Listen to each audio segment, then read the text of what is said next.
Every year, hundreds of children disappear from the streets of Kenya. But who takes them and where they end up has always been a mystery. Until now. Okay. Wengine pia wanagonga sacrifice. Unaweza kutambulia mapotea kama kama street. For over a year, Africa Eye has been investigating the underground trade in Kenyan children, going undercover to expose the networks that snatch babies from homeless mothers.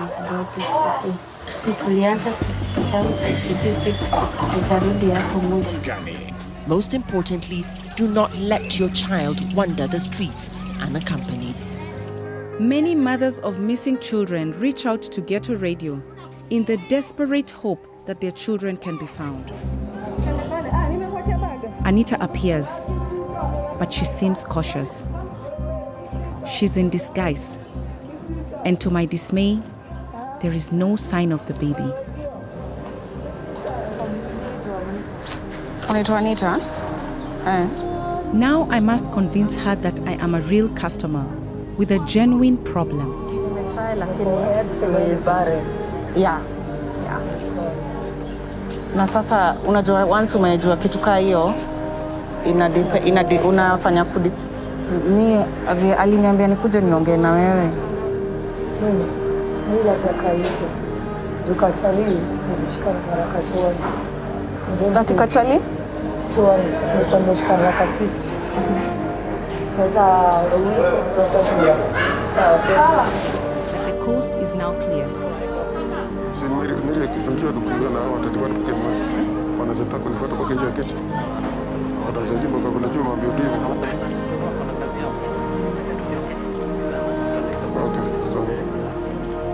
Fred assures us that nobody from the hospital will check if the children arrived at the home. Once she has gone past hospital security, Rose can simply disappear with the baby that Fred has just sold her. What was shocking to me was how easy it was to walk out of the hospital with the children. It took us less than 3 seconds to get out. Yes. I have 3 children. Yes. I would want to abandon the children. Rose and our source immediately delivered all 3 of the babies to the children's home, including the one she has just bought. They will be cared for at the home until a legitimate adoption can be arranged. They, at least, are now safe from the traffickers.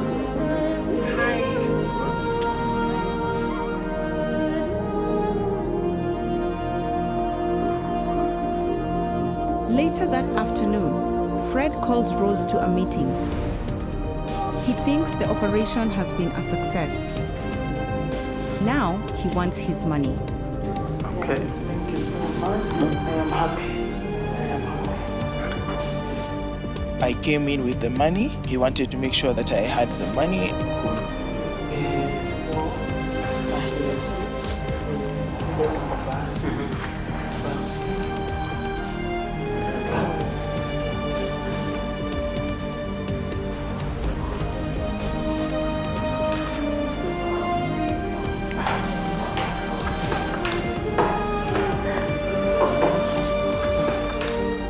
I put it on the table, he took the money, and that was it.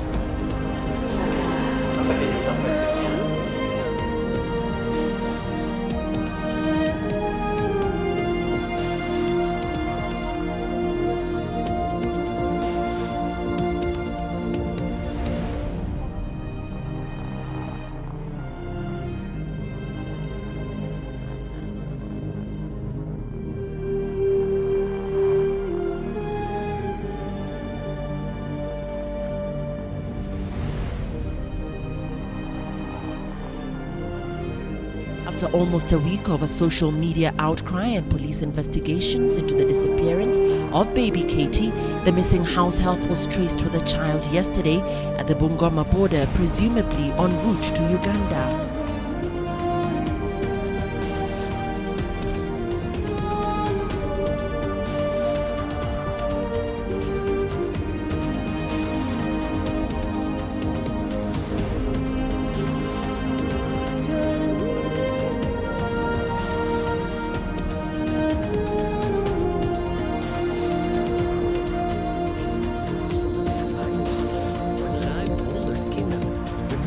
zo immens.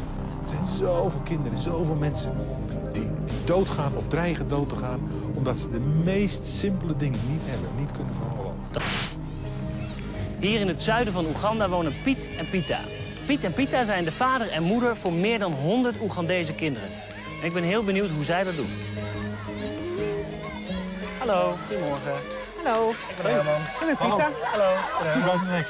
Zo. Leuk om jullie te zien. Wat zijn jullie allemaal aan het doen hier?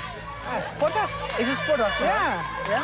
Ja. En zoals je kan zien vinden ze het allemaal prachtig. Ja. Ja. Heb je indruk altijd al, ja. Zijn dit nou jullie kinderen? Dit zijn er wel heel veel, hoor. Zo noemen we het misschien wel, maar nee.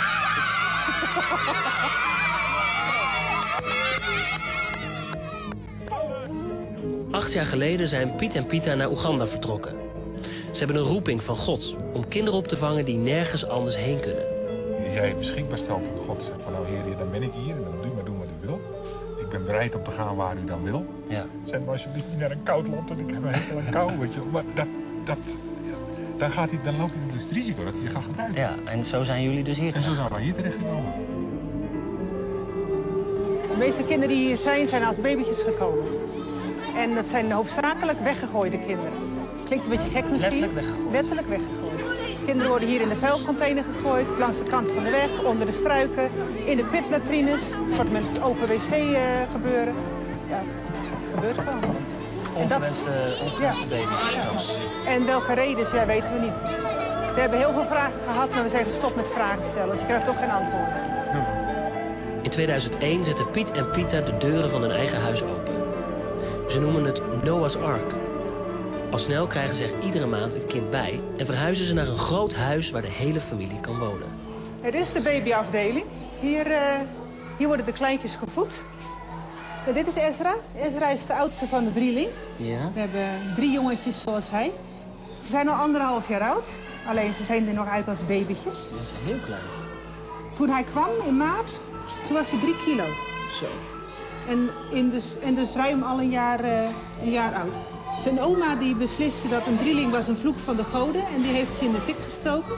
En zoals je kan zien heeft Ezra een paar vingertjes die gewoon kwijt is. Maar die heeft dus die baby's en je kan hier ook in zien, de fik gestoken. ja, je kan hier ook zien dat de been is ook behoorlijk verbrand. Met de drieling gaat het nu goed. Maar soms zijn de kinderen die binnenkomen te zwak. Al 12 keer hebben Piet en Pita een kindje moeten begraven. Elke keer is het weer een aangrijpende en verdrietige gebeurtenis. Ben ik in Oeganda bij Piet en Pita en zij zijn de papa en mama van meer dan 100 kinderen. Piet, jij zegt wel hè, dat je al je kinderen kent, maar dan ga ik toch even testen.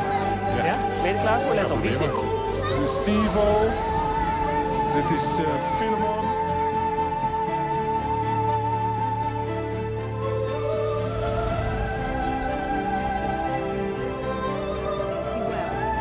I just wasn't in it to buy a child. I didn't need a child. Stacey Wells and her husband Sean already had 2 sons, but in 2016 they adopted 7-year-old Viola from Uganda. They worked with, you guessed it, the same company the Davises used, European Adoption Consultants. They too paid around $15,000 to the company. They say that agency told them a story strikingly similar to Namada's, but this time it was about Viola. What did they tell you about her mother? They just said that she had abandoned the girls, that after the dad died, they told us that she didn't feed them, that they were found sick, like dying basically. Viola, it turns out, was taken to the same orphanage as Mada, God's Mercy. But later, at her new home in West Virginia, as Viola became fluent in English, the truth started to unfold. In fact, a CNN investigation has discovered that multiple families have been duped. It works like this. Children are being taken from their homes, placed in orphanages, even though they weren't orphans, then sold for as much as $15,000 a child to unwitting American families. The promise of education with an ultimate return home, all just a ruse. They will hone in on vulnerable families, usually being single parents, widows. Would you like an educational opportunity for your children? Karen Riley, who is an advocate for Ugandan children and runs a group called Reunite Uganda, says a villager turned trafficker usually makes a sales pitch to mothers at a local church. Mada's village, she says, was targeted. That's how it all started at the beginning, is the person who came to the church, and that's what happened in that particular village. So 7 children went from a time.